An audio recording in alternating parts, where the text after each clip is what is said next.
මිනිස්සුන්ගේ ඔළුව අවුල් වෙන තරමට ප්‍රශ්න වලින් පිරුණම ගන්න තියෙන එකම තීරණය විසඳුම මං රට යනවා බං. තමන්ගේ ඔවුන් වෙනුවෙන් තමන්ගේ ජීවිතේ ලස්සනම කාලේ ගැන නොහිතා හිත හදාගෙන කටුනායක ගුවන් තොටුපළෙන් එතරට ගියපු ඕනේ තරම් ඇති. කටට රහට කැම වේලක් නැතුව අතපය දිගැරලා සැපට නිින්දක් නැතුව රටේ ඉන්නුම් පට්ට කට්ටක් කනවා ඇති. සල්ලි තියනවා වුණාට ඒ සල්ලි හොයන්න ඒ මිනිස්සු කොච්චර දේවල් කැප කරන්න ඇතිද? අපි නිදාගන්න වෙලාවට උන් වැඩ.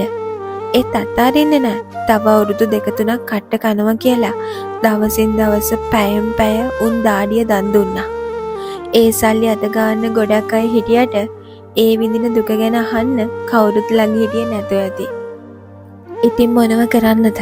දුප්පත් වෙලා ඉපදුණු පවට ලංකාවේ ජීවිතේ හොයන්න ගිහින් පිටරටට අපේ උන් ලක්ෂ ගානට විකුණුණා.